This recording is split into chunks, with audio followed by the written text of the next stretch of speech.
year 2020. Ang inyo pong lingkod, Salvador Panelo.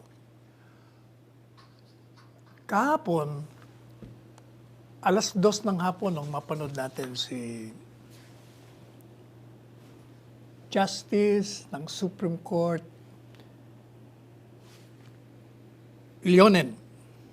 Siya po ang pinaka-speaker. At nakita po natin na nagkaroon ng oath-taking ang 2,103 bagong abogado na nakapasa sa 2019 bar examinations. Ito pong online oath-taking, ito ang unang kasaysayan sa ating bansa na tinanggap ang mga bagong abogado. At ito'y nakita sa ating PTB4. Yung pong release ng mga nakapasa ay ipinalabas din ng Korte Suprema sa pamamagitan ng online. Doon po sa, kung hindi tayo nagkakamali, July 6 to August 3 sa opisina ng Korte Suprema. And yung pong ang kaibahan actually, habang nakikita mo lahat yung mga graduado doon, wala yung kanilang mahal sa buhay. O kaya online din sila. Yung pong pagpasok sa abogasiya ng mga abogado, ito ang inaantay-antay ng mga maraming nag-aral sa batas. Hindi lang 4 na taon kasi kukuha pa sila ng undergraduate studies. Kukuha pa sila ng Bachelor of Arts degree bago kukuha ng law proper. At talagang pahirapan. Lalo na kung kayo papasok sa mga terror na professor. Gaya ng inyong lingkod sa mga estudyante. Talagang papahirapan kayo. Actually, yung mga terror professor, yun po ang hated ng mga law students. Pero pag nakakapasa sila sa bar, yun ang naaalala nila at nagpapasalamat sila doon. Kasi yung mga estudyante po dito sa Pilipinas, tanggapin man natin o hindi, kung hindi mo tatakot, hindi mag-aaral Pwedeng daanin sa pawardi-wardi, pag may examination, saka lang mag-aaral. Kaya kakaroon ng bulilyaso. Maraming bumabagsak. Ito pong nakapasa ngayon, 27% lamang out of so much. Ilang balat ang kumuha? Mga 685 ang nag-graduate.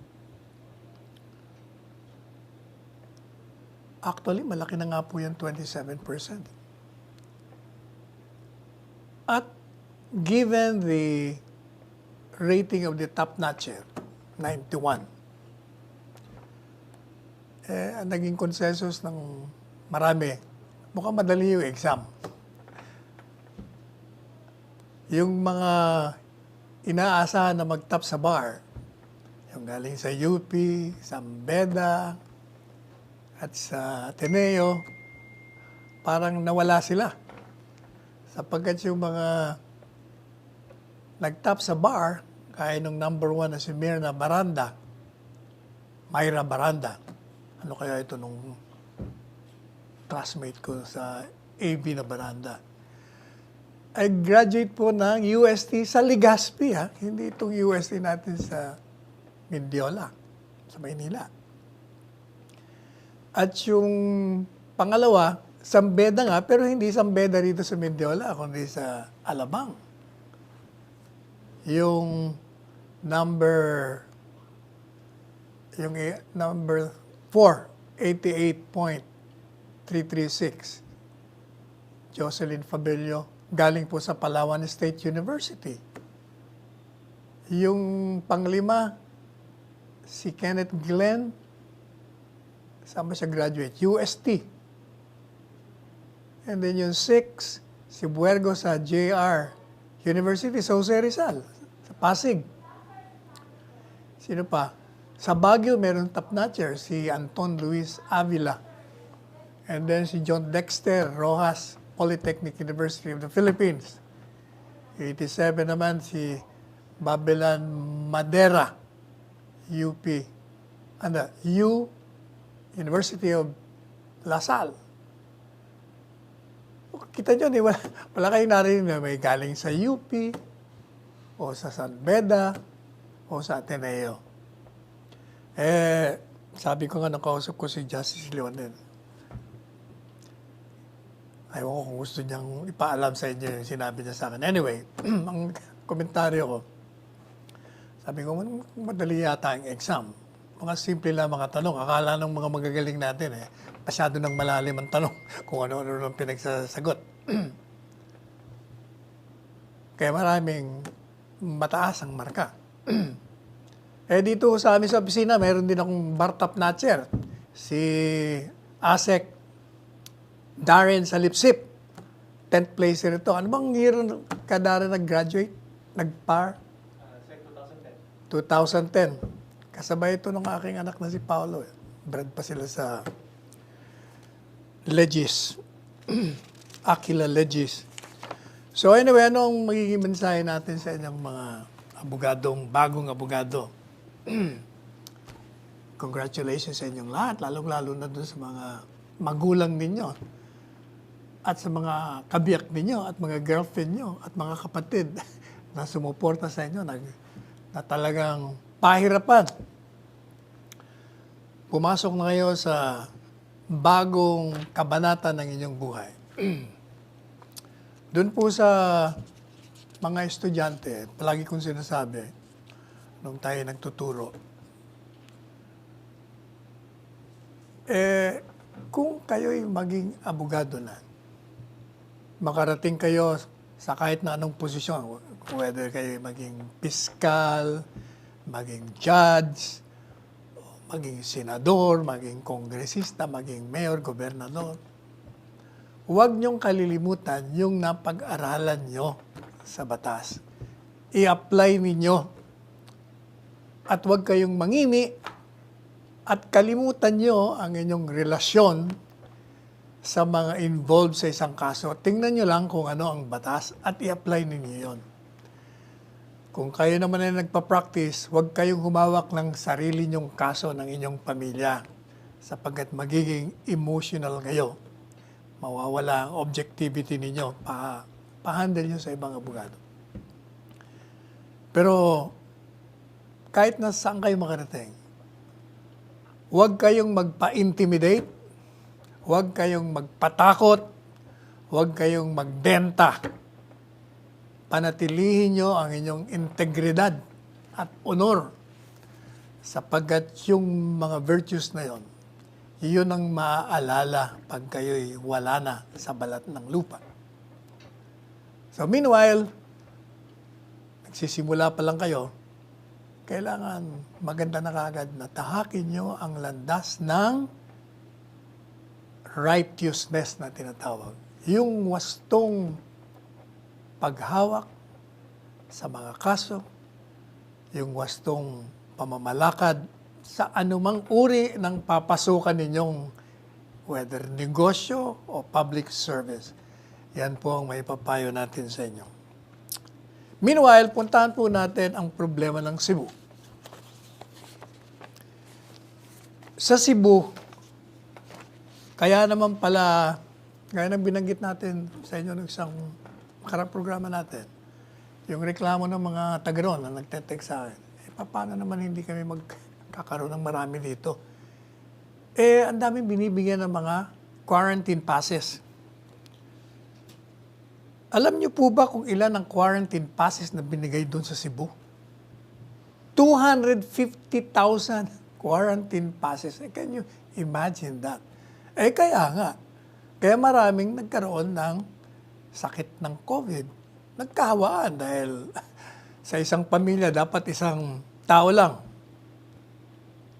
Kung 5 miyembro ng pamilya doon sa Cebu, 5 din ang binibigyan ng quarantine pass. Yan po ang natuklasan ng theme nila Secretary Roy, Secretary Galvez, at sila Secretary Anyo.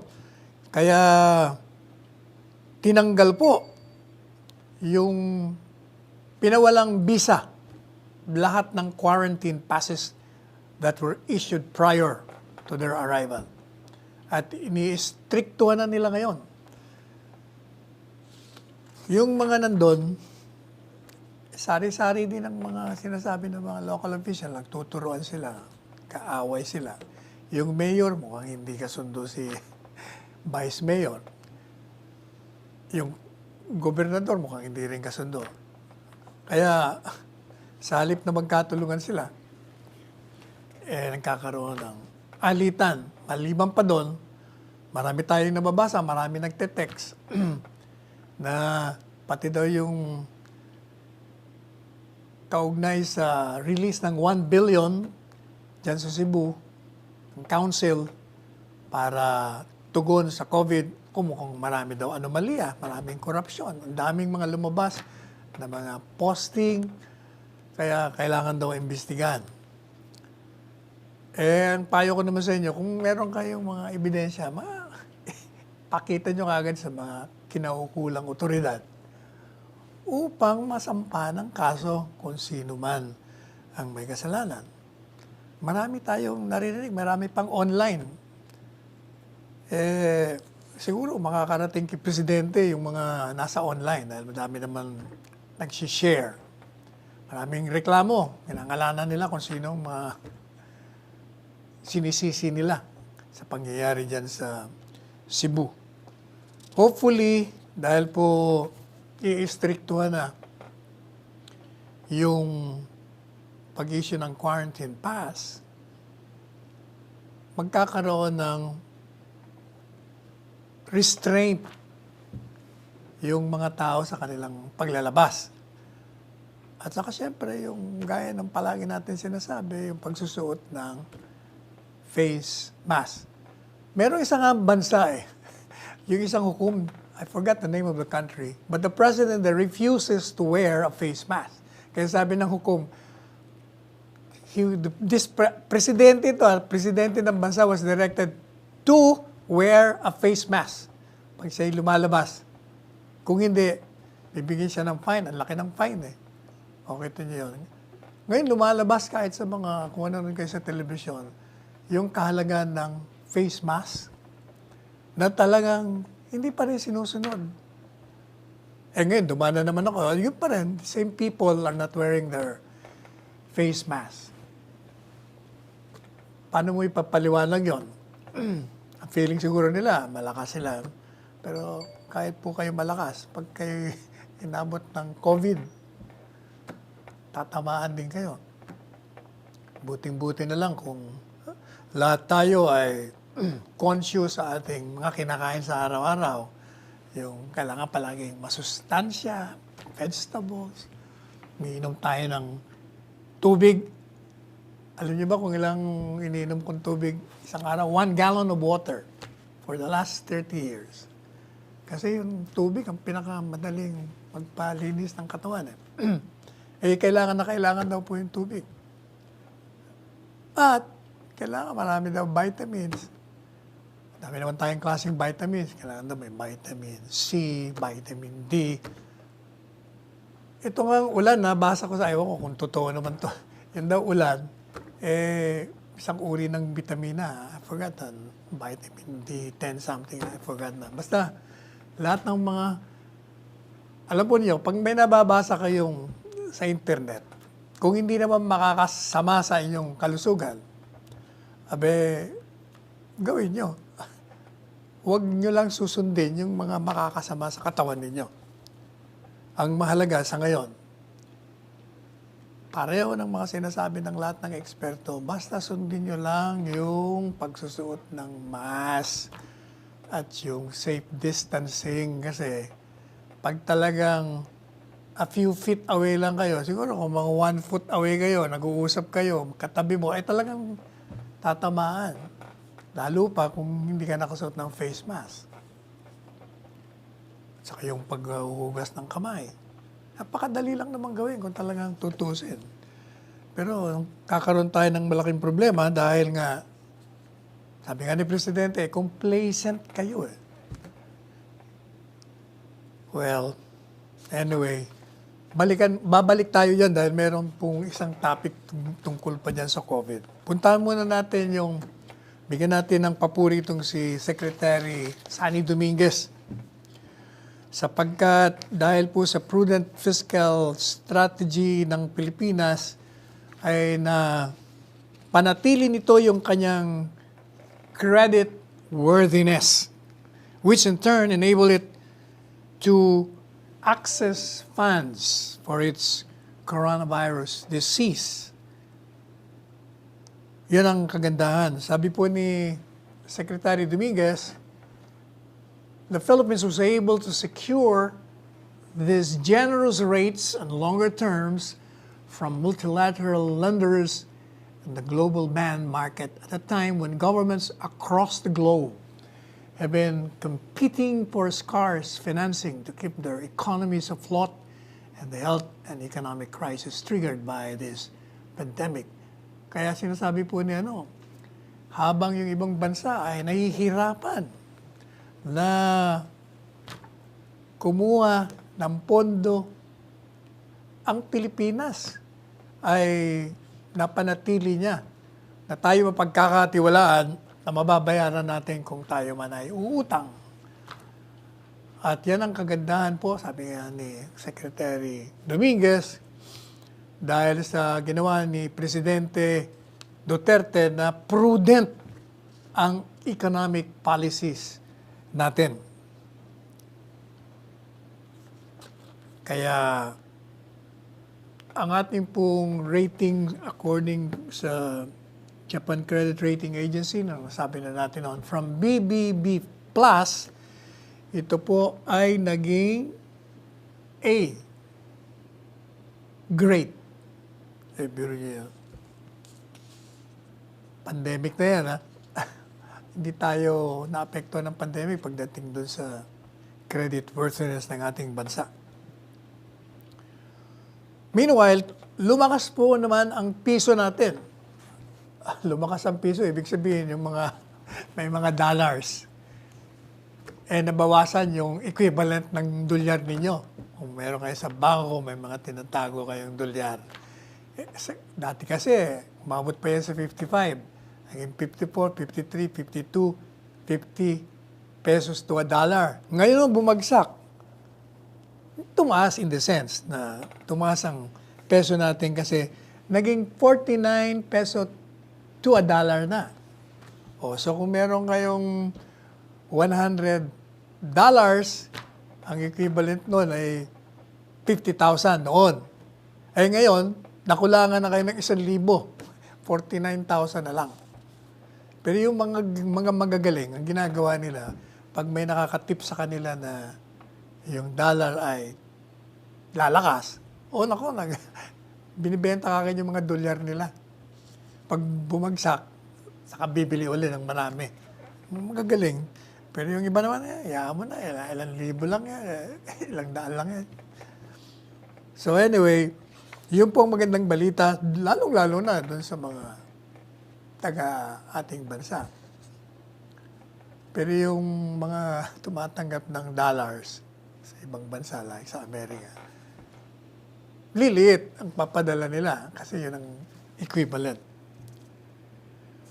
Meron nga pala pong isang magandang balita na nakakalimutan natin. Nakita ko lang kahapon, naalala ko.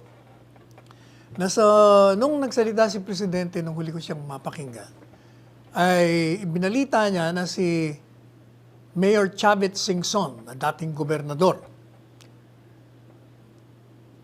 ng Ilocos Sur, ay nag-alok po ng 400 buses sa ating pamahalaan upang ito'y makatulong doon sa mga locally stranded individuals para makarating sa kanilang mga kabahayan. Biro nyo, si Chavit Singson po mayor ngayon ng Narvacan. Dati, gobernador siya. Colorful ang buhay nito. Legendary ito. Naaalala ko ito, kasama natin ito ng mga huling oras ni Erap, Presidente Erap. Papunta kami nun sa Club Pilipino ni dating Governor Chavit Singson. Tumawag si Brother, sino nga ba si Brother, I forgot his name. Suddenly, nakalimutan natin si Brother na yung Velarde. Si Brother Velarde. Kasi, tatandaan nyo, si Chavit Singson, ang kumanti kay Erap. Kumbaga, hinamon niya ito. At gusto niya sanang ayusin, ayaw naman siyang kausapin ni Presidente Erap. Tayo may link naman doon. So, nakiusap si Brother Velarde na kung po pwedeng mag-usap sila ni Presidente Erap. Kasi nung si Governor Chavit ang gusto mag-iusap, hindi siya pinapansin ni Presidente Erap. Pero nung finally, papunta na kami sa Club Pilipino para magpe-press conference na, bigla naman tumawag si Brother Velarde. At sabi sa akin, pwede na raw kausapin ni Presidente si Governor Chavit. Nandun po kami sa sasakyan niya. Papunta na kami ng Club Pilipino. Sinabihan ko naman si Governor Chavit. Sabi ko, Manong Chavit, pwede ka na raw kausapin ni Erap. Sabi ko sa akin, ay wala na. Hindi na tayo po pwedeng umatras. Papunta na tayo, nag-aantay lahat ng Iyon ang istorya po noon. Kaya walang nakapigil na yun. The rest is history na tanggal si Erap sa kapangyarihan. Meanwhile, si Governor Chavit Singson ay hindi naman nawala sa limelight. Ganun pa rin. At ganun pa rin pong ginagawa niya. May pilantropo rin itong si Manong Chavit. At mapagmahal. Saka sa tingin nyo lang, alam, matapang pero mabait siyang tao. Humble pa. Salamat Manong Chavit para dito sa 400 buses. Malaking tulong may bibigay po ito sa mga locally stranded individuals dito sa ating bansa. Let us pause for a break.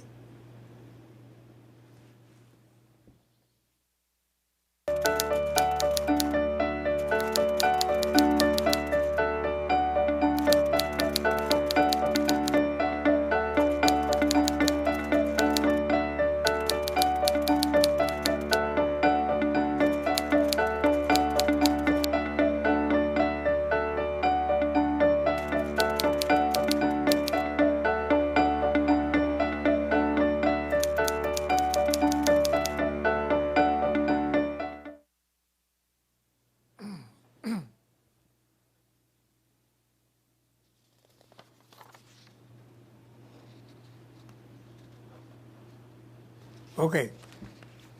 Meron pong, sa iba magandang balita ito. Pero doon sa mga identified sa yellow, nako, magre-react na naman itong mga ito. Sapagkat meron pong panukalang batas na inihain si Congressman Paulo Duterte at sino pa ba yung kasama niya rito? What's his name now? Si Lord Alan Velasco, Congressman, at si Congressman Eric Goyap. Naghain po sila ng isang panukalang batas na babaguhin ang pangalan ng Ninoy International Airport or NAIA to Paliparang Pandaigdig ng Pilipinas. Marami nagsasabi, dapat matagal na yan. Ang iba naman, dapat in the first place, hindi pinangalanan yan. Sapagkat alam po niyo, marami ang tumitingala kay Ninoy Aquino na isang bayani. Marami rin ang nakakaalam ng mga hindi pa nila alam about him. Kaya sa punto ng mga nakakaalam sa buhay ni Ninoy, ayaw nila yung mga pangalanan yung international airport natin, na Ninoy International Airport.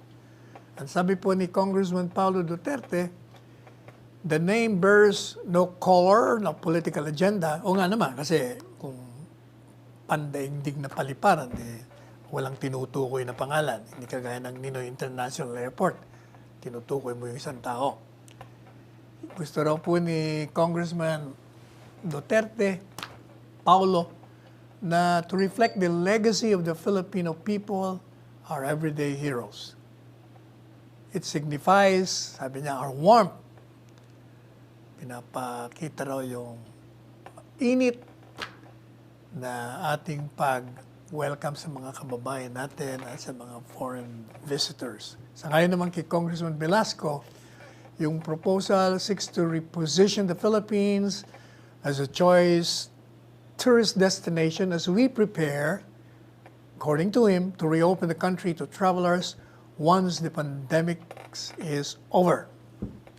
I'm confident by doing so, sabi ni Congressman Velasco, it will provide us a competitive edge as our neighbors open their doors to visitors. Yun daw pagpapalit po, it will give every Filipino a great sense of pride and ownership of the country's biggest and largest international airport. Sa ngayon naman kay Congressman Yap, dapat daw ito i-welcome ng ating mga kababayan at sa mga turistang dumarating sa Pilipinas. Marami naman na personalidad na karapat-dapat din sa kanilang ipangalan ng institusyon, daan at iba pa. O marami naman daw po tayong pwedeng, kung gusto niyong ngalanan yung isang daan ng isang tao, yun. Pero yung international airport, kailangan daw nagsasalamin sa ating bansa at sa ating sambayanang Pilipino. So yun po ang bagong panukalang batas. Tingnan naman natin yung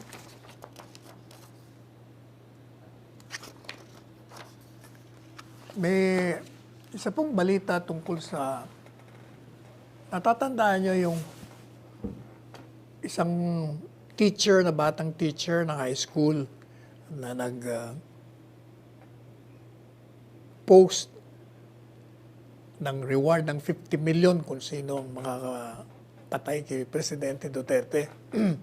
At ito ay hinuli, dinimanda, nakita natin nag-iiyak at tumingi ng paumanin at nagbibiro lang naman daw siya. At dinimanda po siya ng inciting to sedition. Dinismiss ng hukuman. Hindi po dinismiss ito dahil yung kaso ay hindi inciting to sedition. Hindi ko napag-usapan yon. Whether yung pag-post niya at bibigay niya ng reward ng 50 million kung sino makakapatay kay Presidente, criming inciting to sedition or not.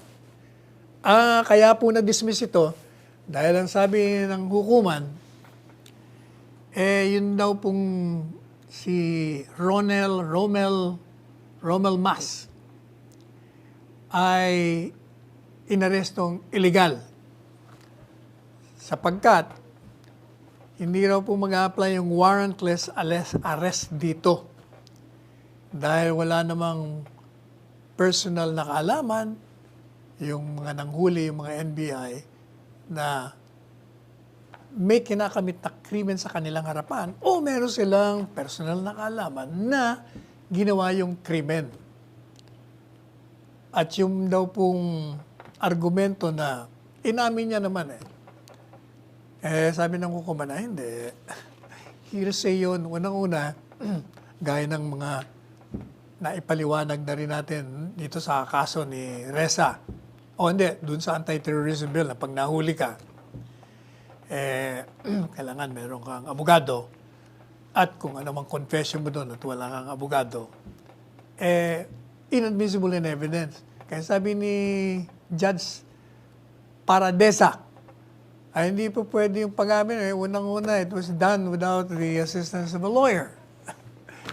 Kaya, hearsay, inadmissible in evidence, sabi niya. Hindi po pwede yun.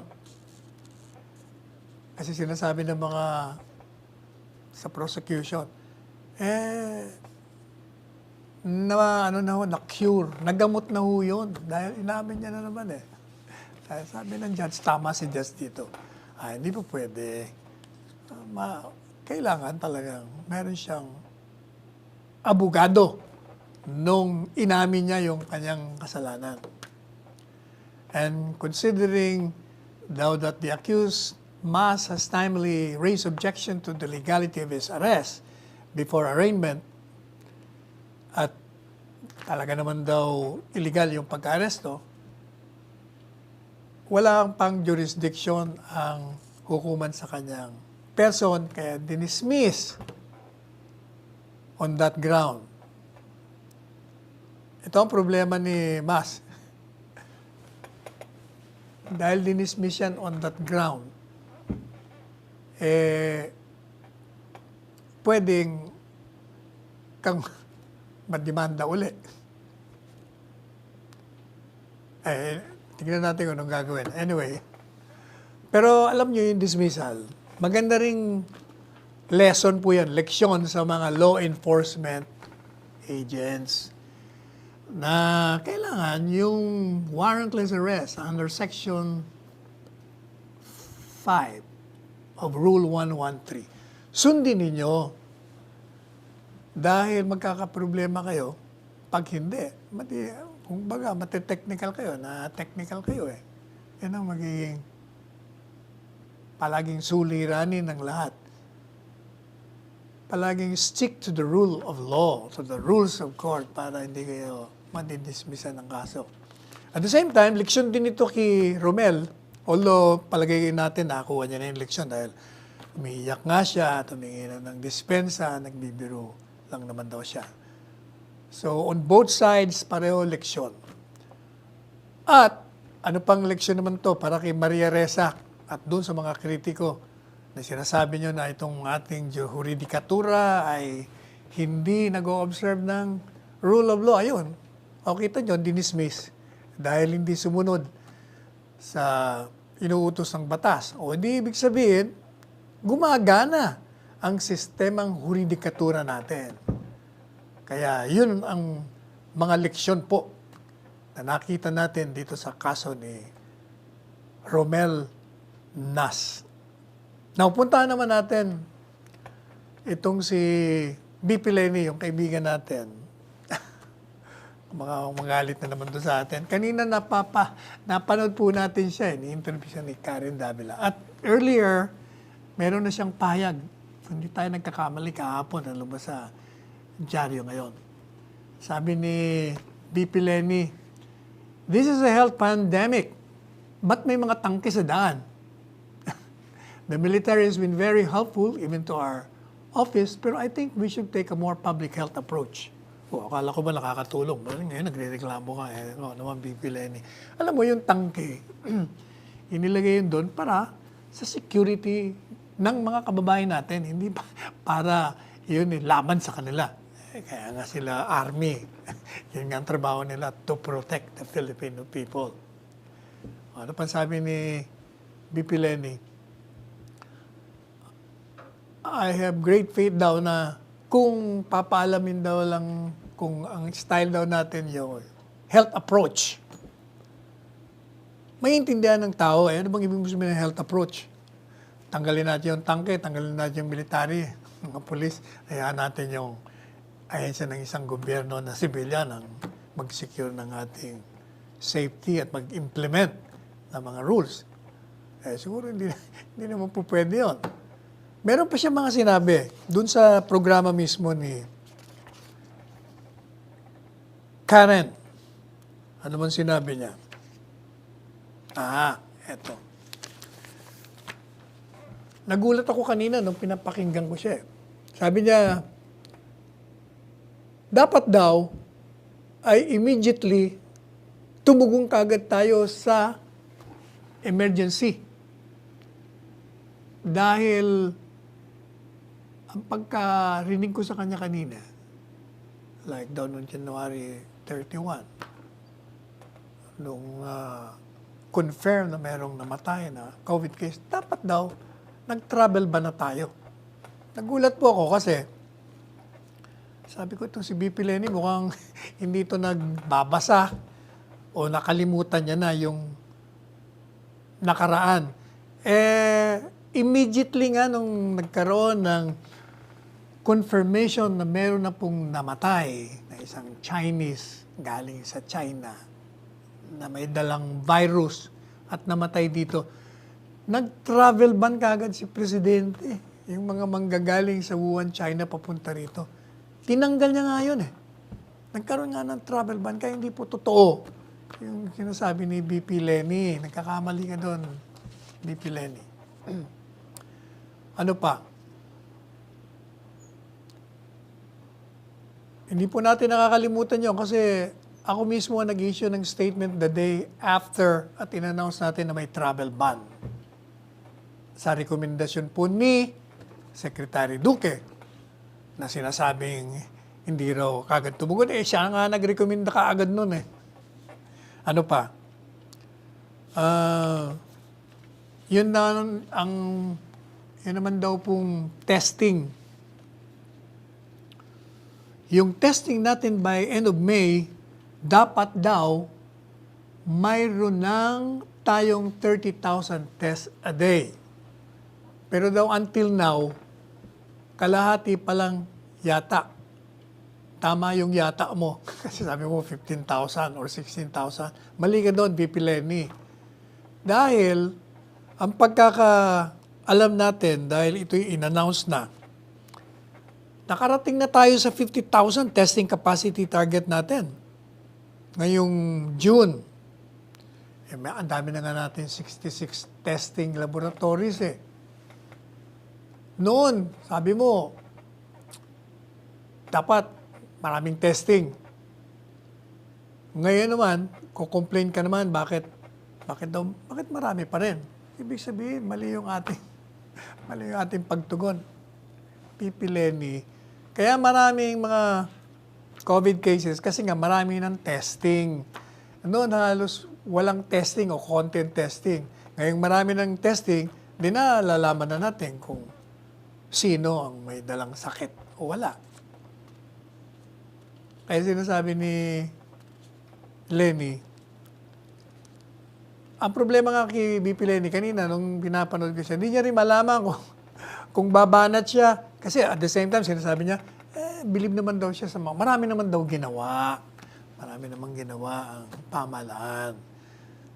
Meron pa siyang binanggit. Pero parang, in other words, what she's saying is kulang. Like for instance, sabi niya, yung mga OFWs, sabi niya, dami rin silang natatanggap ng mga reklamo dahil kung nandun, napabayaan, gusto umuwi, hindi makauwi. Nakauwi naman, hindi rin makauwi sa kanilang lugar. Parang hindi raw natin, nagkaroon na raw tayo ng quarantine, 100 plus days. Bakit daw hindi natin na asikaso kagad ito? Unang-una, BP Lenny, hindi lang ikaw tumatanggap ng mga ganyan. Kahit yung opisina natin, marami tayong tinatanggap. Anong ginagawa natin? Immediately, pinapasa ko kagad yung mga concern ng OFWs o kamag-anak nila kay Secretary Bello. At si Secretary Bello naman, ura mismo, ginagawang kagad ng paraan. Siya mismo tumatawag, gumagawa ng instruction. Kahit pati yung tungkol sa mga cadaver na gusto umuwi, merong kagad na solusyon eh. Alam mo, BP Lenny, mamaya makinig ka kay dating Presidente Gloria Arroyo. Sabagat meron siyang binabanggit eh. Pero tingnan po muna natin yung mga iba pang mga nirereklamo mo. Ano pang sinabi mo? Sinasabi mo na naman yung di umano, maraming namamatay sa atin kung ikukumpara mo dun sa ibang Asian countries like Vietnam, South Korea. Pero sinasabi daw natin sinasabi na kung comparatively, mas maganda yung handling natin. Totoo naman yun, BP Lenny. Yung unang-una, yung kinukompare mo, like yung Malaysia, ilan lang bang naroon? Ilang milyon lang. 32 million Tayo naman 109 million. Kung ikukumpara mo kung sa bawat 1,000,000 na tao, ang total number of deaths nila ay apat. Tayo ilan? Tayo 11 per 1 million. Pero 109 million tayo. Yun naman 32 million lang. Di ba sinabi natin sa inyo? Ikumpara mo doon sa kapareho natin. Like yung sinabi natin sa New York. Yung New York, halos kalintulad ng 4 na syudad natin sa Metro Manila. Doon, ilan bang namatay doon? Ang dami. Sa atin, 1,200 at the latest. So kung kukonsidera mo, batay sa populasyon, maganda po yung tugon ng ating pamahalaan at ni Presidente Duterte dito. Talagang na-handle natin. Hindi po ba, sinasabi na nga ng mga eksperto, yung sa UP, ano sabi ng UP? Kung hindi tayo nag-lockdown, baka, hindi lang baka, sabi nila, ang aming analysis, 100,000. Kulang pa nga yun. May nabasa tayo na isang eksperto, hindi lang 100,000,000 ba? 100,000, kundi 3,000,000 ang na-save ninyo sa ginagawa niyong mga quarantine, mga calibrated responses nyo. Kaya, ang payo natin kay VP Lenny, kung meron ka mang mga mungkahi, una, ang gawin mo, sulatan mo. Ikaw naman, may access ka naman sa aming lahat. You know our telephone numbers, for one. You can text us immediately. We respond naman kaagad. Okay, sulatan mo. Kasi kung ang dating may pupunta ka kaagad sa media, ang dating, bumabanat ka, kinikriticize mo, buti sana kung meron namang reasonable basis. Gaya ng pinakita natin sa inyo, hindi naman. Para katuloy si Dr. Liachon na supposed to be kasama sa gobyerno, sa halip na ayusin niya internally yung mga reklamo niya, nagpunta sa social media o di nabanatan tuloy siya, natanggal siya sa kanyang pagka-consultant. Anyway, balikan po natin to. Let's pause for a break.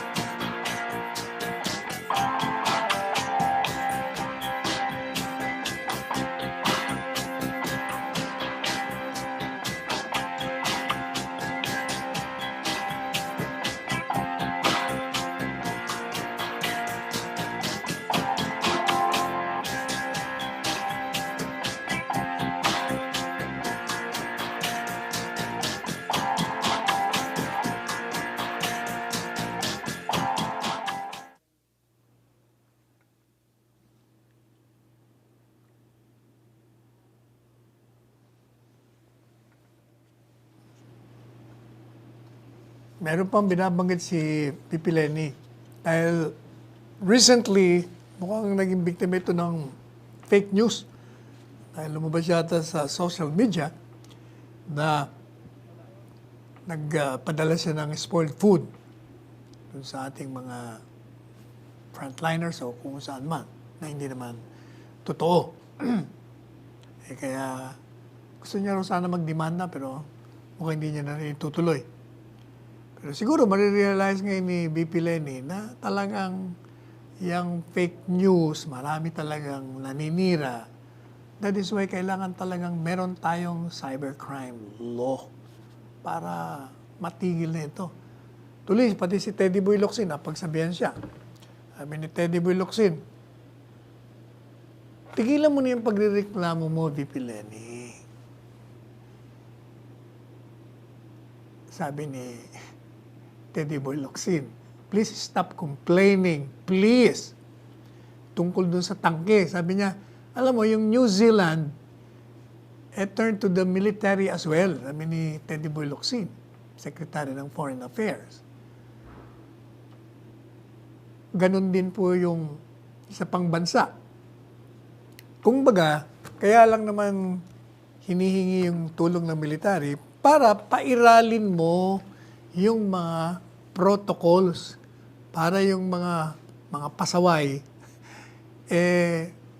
medyo magkaroon naman ng konting takot na wag nang suwayin yung batas.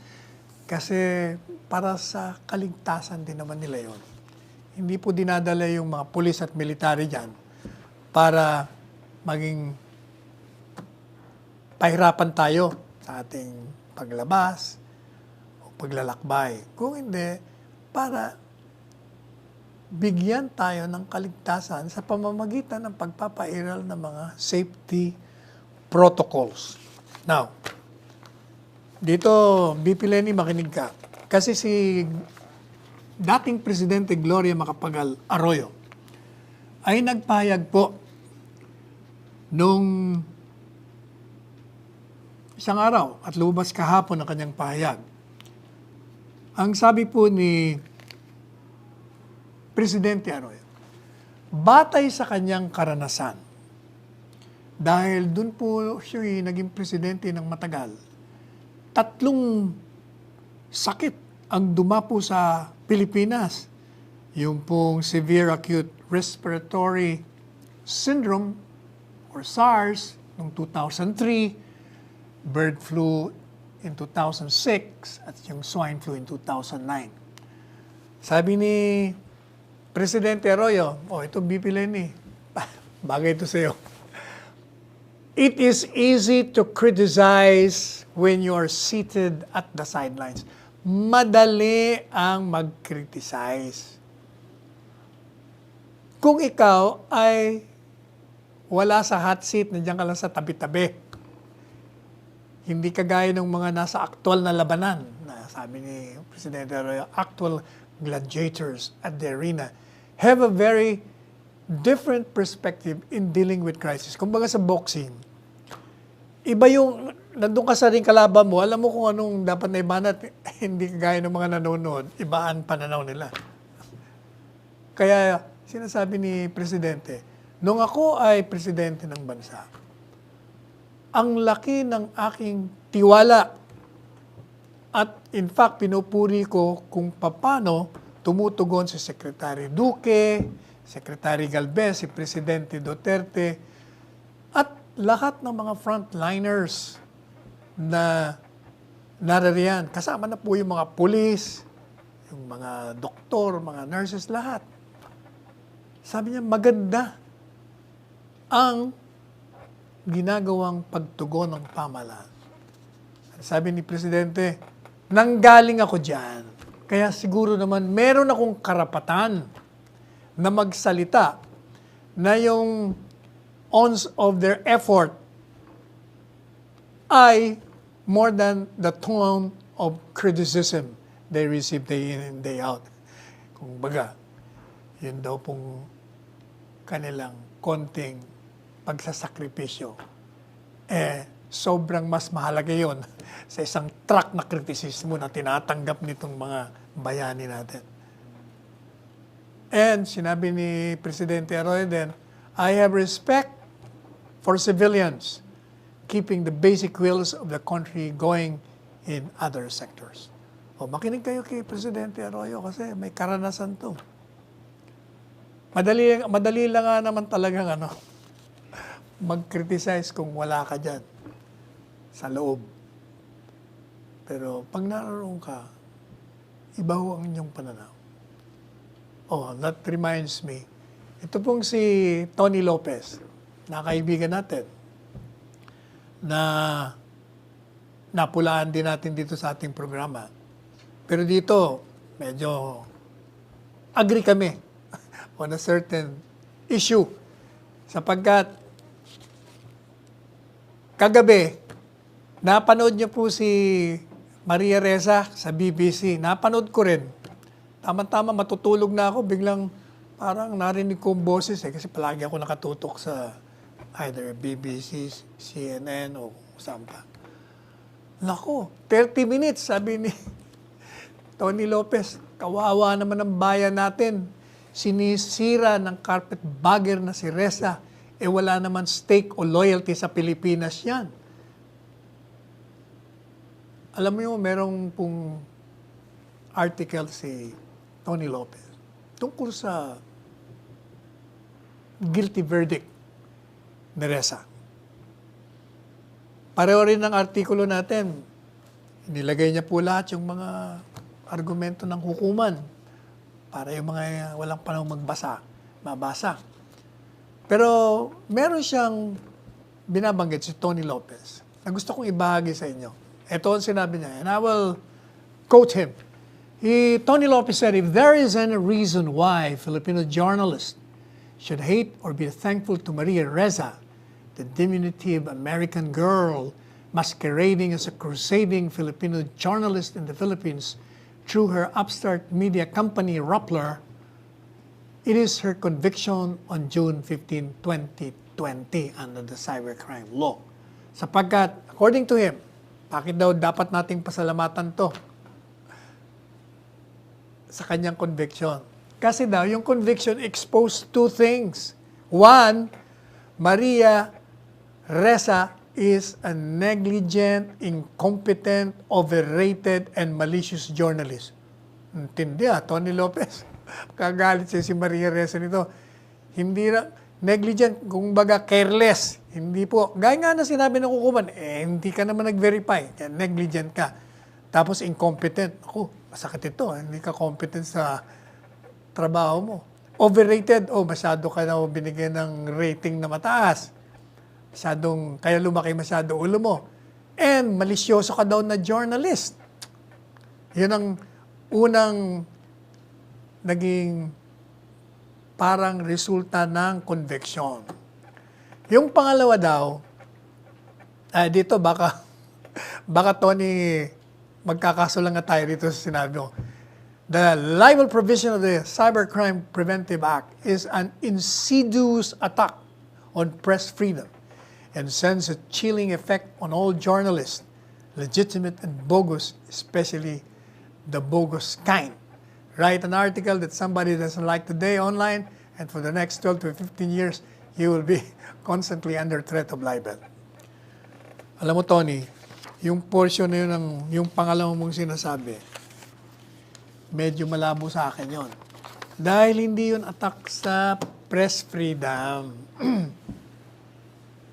Gaya na nga ng sinabi, uulitin naman natin, yung conviction was not an attack on press freedom.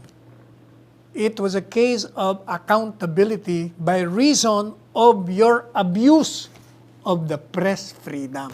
Abuso kasi.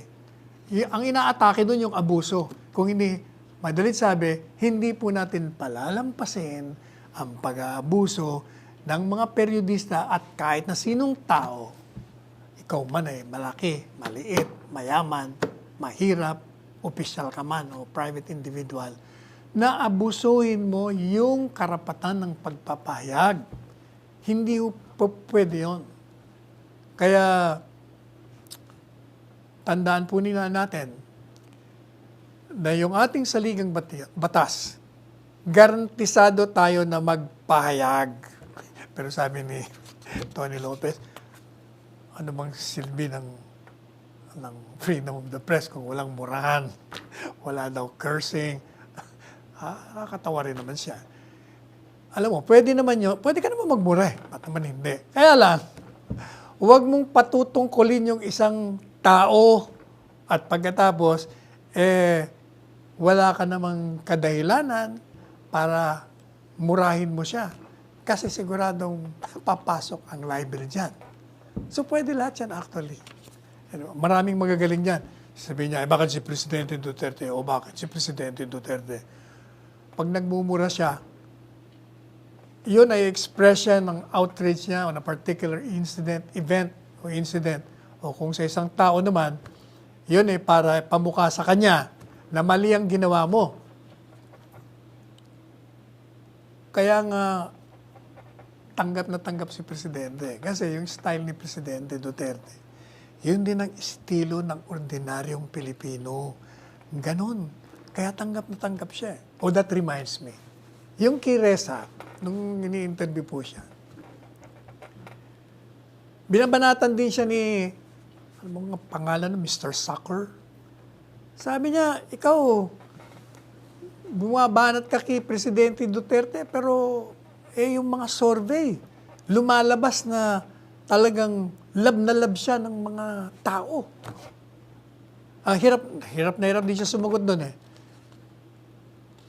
Pero sinasabi niya, isa nga pala, nakaalala natin. Inulit niya na naman yung kasinungalingan na nababanggit natin sa inyo. Sabi niya, habang totoo daw na maganda yung, kasi sabi nung journalist sa BBC, sinasabi, ang dami mong reklamo dyan sa drug war. Pero sinasabi ng mga ordinaryong tao sa Pilipinas, sila ay safe, ligtas sila sa kalsada. Ay, bakit nang sasabihin? Pero hindi, sabi niya, alam mo, sabi niya, 27,000 according to the Commission on Human Rights ang namatay na. Ayan, inuulit mo na naman yung kasinungalingan. Ang namatay sa listahan, less than 6,000. Official yon. At yun ang resulta po ng mga lumalaban, during arrest, during mga pagtatrap sa mga drug pushers, at kasama na rin doon yung mga pag nagbabanatan yung mga drug sindikato. Pero yung sasabihin mo na naman na 27,000 daw ang namatay. Ayan, inuulit mo na naman yung mga kasinungalingan. Kaya ka palaging nababanatan. Kung maniniwala tayo kay Roberto Tiglao, naku, maraming binanggit na po natin to. Siya yung tinutukoy natin nung Miyerkules na ito raw pong si Wilfredo King, nilapitan ng isang negosyanteng businessman na si Bitanga, na sangayon kay Tiglao behind Rappler, na pondo, mag-invest ng 100 million sa Rappler. Pero tumanggi daw. 1 week after siya tumanggi, bigla nang lumabas yung republication. Kaya nagkaroon ng demandahan dyan. Tingnan natin itong, pero mukhang inabot na naman tayo ng oras. Palagi tayong hinahabol sa oras. Anyway, mga kababayan, again, makikiusap po tayo. Yung mga nagsasabi na itong quarantine, lockdown, ay isang disaster o isang kabiguan, kakamali po kayo. At yung nagsasabi naman, bakit? Nag-lockdown na tayo, may mga namamatay. Kung hindi tayo nag-lockdown, di sobrang daming namamatay. Yun ang katotohanan dyan. Huwag niyong baguhin. Kaya, gaya ng sinasabi ni Presidente, tayo mag-observe kasi ng protocol. Mag-wear tayo ng face mask, ng face shield, o kaya ng goggles, at mag-observe tayo ng safe distancing. Yung pong sa Cebu, yun ang, sa lahat po na may mga COVID cases, yun ang talagang trigger, yung hindi nag-o-observe ng mga safety protocols. Pero pag mag-o-observe tayo, kaya nating pahintuin ang pagkalat ng COVID-19. Pansamantala po tayong magpapaalam sa Lunes na muli, alas 2 hanggang alas 3 ng hapon. Tayo po ay manalangin sa dakilang lumikha na tayo ay alalayan habang tayong lahat naman ay lumalaban sa pamamagitan ng pagkakaroon ng disiplina sa ating mga sarili. Ito po ang inyong lingkod bayan, Salvador Panelo, nagpapaalam ngayong araw na ito. Hanggang sa muli.